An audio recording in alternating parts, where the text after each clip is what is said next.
हरे कृष्णा दोस्तों, आप सभी पर भगवान बृहस्पति देव की कृपा बनी रहे।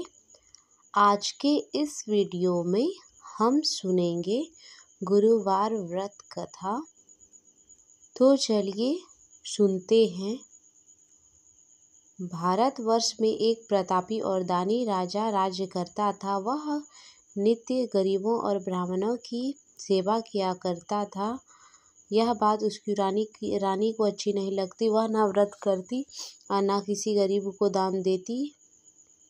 वो राजा को भी दान देने से मना किया करती थी। एक दिन राजा शिकार खेलने वन को गए हुए थे, तो रानी महल में अकेली थी। उसी समय बृहस्पति देव साधु वेश में राजा के महल में भिक्षा मांगने के लिए आए और भिक्षा मांगी। रानी ने भिक्षा देने से इनकार किया और कहा, हे साधु महाराज, मैं इस दान और पुण्य से तंग आ गई हूँ। इस कार्य के लिए मेरे पति देव ही है। अब ऐसा कृपा करें कि सारा धन नष्ट हो जाए तथा मैं आराम से रह सकूं। साधु ने कहा, हे देवी, तुम बड़ी विचित्र हो। धन और संतान से तो सभी चाहते हैं, पुत्र और लक्ष्मी तो पापी के घर में भी होने चाहिए। यदि तुम्हारे पास अधिक धन है तो भूखे मनुष्य को भोजन दो, प्यासे के लिए प्याऊ बनवाओ, मुसाफिरों के लिए धर्मशालाएं बनवाओ। जो निर्धन अपनी कुंवारी कन्या का विवाह कर नहीं सकते, उनका विवाह कर दो। ऐसे और कई काम हैं जिनके करने से तुम्हारा यश परलोक में फैलेगा। परंतु रानी पर उपदेश का कोई प्रभाव नहीं पड़ा। वह बोली, महाराज, आप मुझे कुछ ना समझाएं। मैं ऐसे धन नहीं चाहती जो हर जगह बांटती फिरूं। साधु ने उत्तर दिया, यदि तुम्हारी ऐसी ही इच्छा है तो तुम्हें मैं जैसे बताता हूँ तुम वैसे ही करना। बृहस्पतिवार को घर लीपना, पीली मिट्टी से अपने केश धोना, स्नान करना, भट्टी चढ़ाकर कपड़े धोना। ऐसे करने से आपका सारा धन नष्ट हो जाएगा। इतना कहकर वह साधु महाराज वहां से लोप हो गए। साधु के अनुसार कही बातों को पूरा करते हुए रानी को केवल 3 बृहस्पतिवार ही बीते कि उसकी समस्त धन संपत्तियां नष्ट हो गई। भोजन के लिए वे परिवार अन्न तरसने लगे। एक दिन राजा ने अपनी रानी से कहा, हे रानी, तुम यहाँ रहो, मैं दूसरे देश जाता हूँ, क्योंकि यहाँ पर सभी मनुष्य जानते हैं, इसलिए मैं यहाँ कोई काम धंधा नहीं कर सकता। ऐसा कहकर राजा प्रदेश चला गया। वह वहाँ जंगल से लकड़ियाँ लाकर काटता लाता और शहर में बेचता। इस तरह जीवन व्यतीत करने लगा। इधर राजा के प्रदेश जाते ही रानी और दासी दुखी रहने लगी। एक बार जब रानी और दासी को 7 दिन बिना भोजन के व्यतीत करना पड़ा, तो रानी ने अपनी दासी से कहा, हे दासी, पासी के नगर में मेरी बहन रहती है। वह बड़ी धनवान है, तो उसके पास जा और कुछ धन मांग कर ले आ, ताकि थोड़े समय गुजर बसर हो जाए। दासी रानी की बहन के पास गई। उस दिन गुरुवार था और रानी की बहन उस समय बृहस्पतिवार की कथा सुन रही थी। दासी ने रानी की बहन को अपनी रानी का संदेश दिया, लेकिन रानी की बड़ी बहन ने कोई उत्तर नहीं दिया। जब दासी को रानी की बहन से कोई उत्तर नहीं मिला तो वह बहुत दुखी हुई। उसे क्रोध भी आया। दासी ने वापस आकर रानी को सारा बात बता दिया। सुनकर रानी ने अपने भाग्य को कोसा। उधर रानी की बहन ने सोचा कि मेरी बहन की दासी आई थी, परंतु मैं कुछ बोली नहीं, इससे वह बहुत दुखी हुई होगी। अतः कथा सुन और विष्णु भगवान का पूजन समाप्त कर अपने बहन के घर आई और कहने लगी, मैं बृहस्पतिवार का व्रत कर रही थी, तुम्हारी दासी हमारे घर गई थी, परंतु जब तक कथा होती है तब तक हम लोग ना उठते हैं ना बोलते हैं, इसलिए मैं नहीं बोली। कहो दासी क्यों गई थी? रानी बोली, बहन, तुमसे कोई बात छिपाऊं? हमारे घर खाने तक को अनाज नहीं था। ऐसा कहकर रानी की आंखें भर आई। उसने दासी समेत पिछले 7 दिन से भूखे रहने तक की बात अपनी बहन को विस्तार पूर्वक सुना दिया। रानी की बहन बोली, देखो, बहिन भगवान बृहस्पति सबकी मनोकामना को पूर्ण करते हैं। देखो, शायद तुम्हारे घर में भी अनाज रखा हो। पहले तो रानी को विश्वास नहीं हुआ, पर बहन के आग्रह करने पर उसने अपनी दासी को अंदर भेजा तो उसे सचमुच अनाज से भरा एक घड़ा मिला। यह देखकर दासी को बड़ी हैरानी हुई। दासी रानी से कहने लगी, हे रानी, जब हमको भोजन नहीं मिलता तो हम रोज ही व्रत किया करते हैं। अगर इनसे व्रत और कथा की विधि पूछ ली जाए तो ताकि हम भी व्रत कर सके। तब रानी ने अपनी बहन से बृहस्पतिवार व्रत के बारे में पूछा। उसकी बहन ने बताया, बृहस्पतिवार के व्रत में चने की दाल और मूंगफली से विष्णु भगवान का केले के जड़ में पूजन करे तथा दीप जलाए, व्रत कथा और सुने और पीला भोजन ही करे। इससे बृहस्पति देव प्रसन्न होते हैं।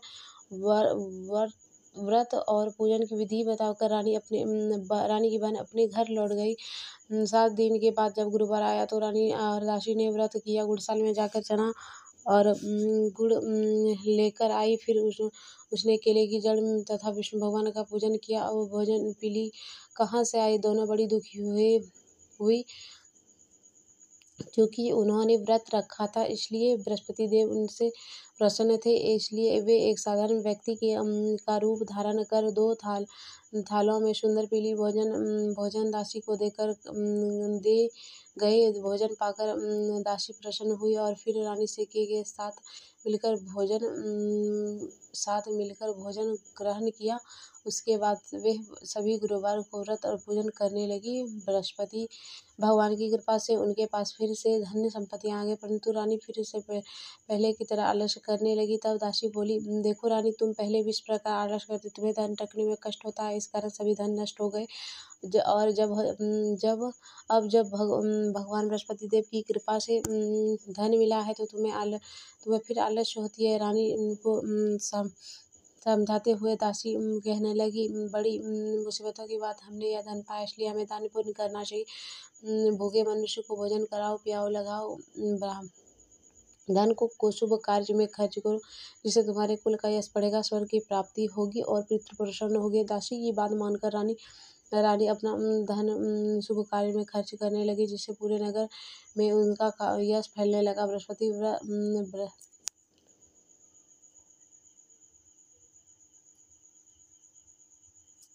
एक दिन राजा दुखी होकर जंगल में एक पेड़ के नीचे आसन जमाकर बैठ गया। वह अपनी दशा को याद करके व्याकुल होने लगा। बृहस्पतिवार का दिन था। एकाएक उसने देखा कि निज वन में एक साधु प्रकट हुए। वह साधु वेश में स्वयं बृहस्पति देव थे। लकड़हारे के सामने आकर बोले, हे लकड़हारे, इस सुनसान जंगल में तुम किस चिंता में बैठे हो? लकड़हारे ने दोनों हाथ जोड़कर प्रणाम किया और उससे उत्तर दिया, महात्मा जी, आप सब कुछ जानते हैं कि मैं क्या हूँ। यह कहकर रोने लगा और साधु को अपनी आत्म कथा सुनाई। महात्मा जी ने कहा, तुम्हारी स्त्री ने बृहस्पति के दिन पति भगवान का निरादर किया है, जिसके कारण रुष्ट होकर उन्होंने फिर तुम्हारी यह दशा कर दी। अब तू चिंता को दूर करके मेरे कहने पर चलो तो तुम्हारे सब कष्ट दूर हो जाएंगे और भगवान पहले से अधिक धन संपत्तियां देंगे। तुम्हें बृहस्पतिवार के दिन कथा किया करो। 2 पैसे के चने मुनके लाकर उनका प्रसाद बनाओ और शुद्ध जल से लोटे में शक्कर मिलाकर अमृत तैयार करो।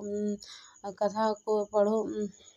अपने सारे परिवार और सुनने वाले प्रेमियों में अमृत व प्रसाद बांटकर आप भी ग्रहण भोजन करो। ऐसा करने से भगवान तुम्हारी सब मनोकामना को पूर्ण करेंगे। साधु के ऐसे वचन सुनकर लकड़हारा बोला, हे प्रभु, मुझे लकड़ियां बेचकर इतना भी पैसा नहीं बचता जिससे मैं भोजन करने की उपरांत मैं बचा सकूं। मैंने रात्रि में अपनी रानी को व्याकुल देखा है। मेरे पास कोई साधन नहीं जिससे मैं उसका समाचार जान सकूं तो खबर मंगा सकूं। साधु ने कहा, है लकड़हारे, तुम किसी बात की चिंता मत कर। बृहस्पति के दिन तुम रोजाना की तरह लकड़ियां लेकर शहर में जाओ तुम्हें रोजाना से दुगुना धन प्राप्त होगा, जिससे तुम भली भांति भोजन कर लोगे तथा बृहस्पति देव के पूजन का सामान भी आ जाएगा। इतना कहकर साधु ध्यान हो गया। धीरे धीरे समय व्यतीत होने पर फिर बृहस्पतिवार का दिन आया। लकड़हारे जंगल से लकड़ियां काटकर किसी शहर में बेचने गया। उसे उस दिन और दिनों से अधिक धन पैसा मिला। राजा ने चना और गुड़ आदि लाकर बृहस्पति गुरुवार का व्रत किया। उस दिन से उसके सभी कलेश दूर गए। परंतु जब दोबारा गुरुवार का दिन आया तो बृहस्पतिवार का व्रत करना भूल गया। इस कारण बृहस्पति भगवान नाराज हो गए। उस दिन उस नगर के राजा ने विशाल यज्ञ का आयोजन किया था तथा शहर में यह घोषणा करवा दी थी कि कोई भी मनुष्य अपने घर में भोजन न बनाए तथा आग भी न जलाए। समस्त लोग मेरे यहाँ भोजन करने आए, इस आज्ञा को जो ना मानेगा उसे फांसी की सजा दी जाएगी। इस तरह की घोषणा संपूर्ण नगर में करवा दी। राजा की आज्ञा अनुसार शहर के सभी लोग राजा के भोजन में सम्मिलित हुए, लेकिन लकड़हारा कुछ देर से पहुंचा, इसलिए राजा उसको अपने साथ साथ घर लाए गए और ले जाकर भोजन करा रहे थे तो रानी की दृष्टि उस कुटी पर पड़ी जिस पर उसका हाथ टंगा हुआ था। वह वहाँ पर दिखाई नहीं दिया। रानी को निश्चय हो गया कि मेरा हाथ इसी लकड़हारे ने चुराया है। उसी समय सिपाही को बुलवाकर उसको कारखाने में डलवा दिया। जब लकड़हारे कारखाने में पड़ गया और बहुत दुखी होकर विचार करने लगा कि ना जाने कौन से पूर्व जन्म के कर्म से मुझे यह दुख प्राप्त हुआ है, और उसी साधु को याद करने लगा जो जंगल में मिला था। उसी समय तत्काल बृहस्पति देव साधु के रूप में प्रकट होकर हुए और उसकी दशा को देखकर कहने लगे, अरे मूर्ख, तूने बृहस्पतिवार की कथा नहीं कही, इस कारण तुम्हें यह दुख प्राप्त हुआ है। अब चिंता मत कर, बृहस्पतिवार के दिन कारागार के दरवाजे पर 4 पैसे मिलेंगे, उससे तुम भली भांति बृहस्पति देव की पूजन करना तो तेरे सभी कष्ट दूर हो जाएंगे। बृहस्पतिवार के दिन उसे 4 पैसे मिले। लकड़हारे ने कथा कही। उसी रात्रि को बृहस्पति देव ने उस नगर के राजा को सपने में कहा, हे राजा, तूने जिस आदमी को कारागार में बंद कर दिया है वह निर्दोष है, वह राजा है, उसे छोड़ देना। रानी का हार उसी खूंटी पर टंगा हुआ, अगर तूने ऐसा नहीं किया तो मैं तेरे राज्य को नष्ट कर दूंगा। इस तरह रात्रि को सपने देखकर राजा प्रातःकाल उठा और खूंटी पर हार टंगा कर देखकर लकड़हारे को बुलाकर क्षमा मांगी तथा लकड़हारे को योग्य सुंदर वस्त्र आभूषण पहनकर उसे विदा किया। बृहस्पति देव की आज्ञा अनुसार लकड़हारे अपने नगर को चल दिया। राजा जब अपने नगर के निकट पहुंचे तो उसे बड़ा आश्चर्य हुआ। नगर में पहले से अधिक बाग, तालाब, कुएं तथा बहुत से धर्मशाला मंदिर बने हुए थे। राजा ने पूछा, यह किसका बाग और धर्मशाला? तब नगर के सब लोग कहने लगे, यह सब रानी और दासी द्वारा बनवाए गए हैं। तो राजा को आश्चर्य हुआ, गुस्सा भी आया। जब रानी ने यह खबर सुनी कि राजा आ रहे हैं तो उन्होंने अपनी दासी से कहा, हे दासी, देख, हमें राजा कितनी बुरी हाल में छोड़ गए हैं। हमारी ऐसी हालत देखकर वह लौट ना जाए, तू दरवाजे पर ही खड़ी रहो। आज्ञा अनुसार दासी दरवाजे पर ही खड़ी हो गई। राजा आए तो उन्हें अपने साथ महल में लिया। तब राजा ने क्रोध करके अपनी तलवार निकाली और पूछने लगा कि तो ये धन कैसे प्राप्त हुए तुम्हें? तब उन्होंने कहा, हमें यह सब धन बृहस्पति के व्रत के प्रभाव से प्राप्त हुए हैं। राजा ने निश्चय किया कि 7 रोज बाद तो सभी बृहस्पतिवार का पूजन करते हैं, परंतु मैं दिन में 3 बार कथा करूँ तो रोज ही व्रत किया करूँगा। अब हर समय राजा के दुपट्टे में चने की दाल बंधी रहती तथा दिन में 3 बार कथा का। एक रोज राजा ने विचार किया कि चलो अपनी बहन के यहाँ हो। अब इस तरह का निश्चय कर राजा घोड़े पर सवार होकर अपनी बहन के यहाँ चलने लगा। मार्ग में उसने देखा कि कुछ आदमी एक मूर्ति को लिए जा रहे हैं। उन्हें रोककर राजा कहने लगा, अरे भाई, मेरे बृहस्पतिवार की कथा सुन लो। वे बोले, लो, हमारे तो आदमी मर गए, इसको अपनी कथा की पड़े। परंतु कुछ आदमी बोले, अच्छा, कहो, हम तुम्हारी कथा भी सुनेंगे। राजा ने ताल निकाली और जब कथा आधी हुई तो मुर्दा हिलने लगा, और जब कथा समाप्त हुई तो राम राम करते हुए मनुष्य खड़ा हो गया। आगे बढ़कर उसने देखा कि एक किसान खेत में हल चला रहा। राजा ने उसे देखा और उससे बोले, अरे भाई, तू मेरी बृहस्पतिवार की कथा सुन ले। किसान बोला, जब तक मैं तेरी कथा सुनूंगी तब तक 4 हजार जोड़ लो, जा अपनी कथा किसी और को सुना। इस तरह राजा आगे चलने लगा। राजा के हरते हुए बैल पर धक्का खाकर गिर गए तथा किसान के पेट में बहुत जोर से दर्द होने लगा। उसी समय उसकी माँ रोटी लेकर आई। उसने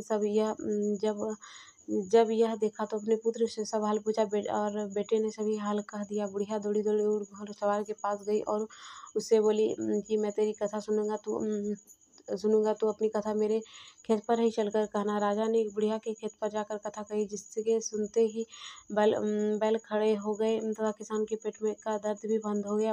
राजा अपनी बहन के घर पहुंचा। बहन ने भाई की खूब मेहमानी की। दूसरे रोज प्रातः काल राजा जागा तो वह देखने लगा कि सब लोग भोजन कर रहे हैं। राजा ने अपनी बहन से कहा, ऐसा कोई मनुष्य है जिसने भोजन ना किया हो, जो मेरी बृहस्पतिवार की कथा सुन ले। बहन बोली, हे भैया, यह देश ऐसा है, पहले यहाँ के लोग भोजन करते हैं, बाद में अन्य काम करते हैं। अगर पड़ोस में कोई हो तो मैं दिखाती हूँ। वह ऐसा कहकर देखने चली गई, परंतु उसे ऐसा कोई व्यक्ति नहीं मिला जिसने भोजन ना किया। वह एक कुम्हार के घर गई, जिसका लड़का बीमार था। उसे मालूम हुआ कि उसके यहाँ 3 दिन रोज से किसी ने भोजन ना किया हो। रानी ने अपने भाई की कथा सुनने के लिए कुम्हार से कहा। वह तैयार हो गया। राजा ने जाकर बृहस्पतिवार की कथा कही, जिसको सुनकर उसका लड़का ठीक हो गया। अब तो राजा की प्रसन्नता होने लगी। एक रोज राजा ने अपनी बहन से कहा है कि हे बहन, मैं अपने घर जाऊंगा, तू भी तैयार हो जा। राजा की बहन ने अपनी सास से अपने भाई के साथ जाने की आज्ञा मांगी, परंतु सास ने कहा, चली जा, परंतु अपने लड़कों को मत ले जाना, क्योंकि तेरा भाई को कोई औलाद नहीं है। बहन ने अपने भाई से कहा, हे भैया, मैं तो चलूंगी, परंतु कोई बालक नहीं जाएंगे। राजा ने बोला, जब कोई बालक ही नहीं जाए लेंगे तब तू ही जाकर क्या करेगी। वह बड़े दुखी मन से राजा अपने नगर लौट गया। राजा ने अपनी रानी से कहा, हम निसंतान है, इसलिए हमारा घर कोई आना पसंद नहीं करता है। रानी बोली, हे प्रभु, बृहस्पति देव ने हमें सब कुछ दिया है, वे हमें औलाद भी अवश्य देंगे। उसी रात को बृहस्पति देव ने राजा को सपने में कहा है, हे राजा, उठ, सभी सोच त्याग कि तेरी रानी गर्भवती है। राजा को यह जानकर बड़ी खुशी हुई। 90 महीने में उसके गर्भ से एक सुंदर पुत्र पैदा हुआ। तब राजा बोला, हे रानी, स्त्री बिना भोजन के रह सकती है, पर बिना कहे नहीं रह सकती। जब मेरी बहन आवे तुम उससे कुछ मत कहना। रानी ने सुनकर हाँ कर दिया। जब राजा की बहन ने यह शुभ समाचार सुना तो वह बहुत खुश हुई तथा बधाई लेकर अपने भाई के यहाँ आई। तभी रानी ने कहा, घोड़ा चढ़कर नहीं आई, गधा चढ़ी आई। तब राजा की बहन बोली, भाई, मैं इस प्रकार तुम्हें ना कर तुम्हें औलाद कैसे हैं। बृहस्पति देव ऐसे हैं, जिसके मन में जो कामना रहती है सभी को पूर्ण करते हैं। जो सद्भाव पूर्व बृहस्पतिवार का व्रत करता है एवं कथा पढ़ता अथवा सुनता और दूसरों को सुनाता है, बृहस्पति देव उसकी सभी मनोकामना को पूर्ण करते हैं।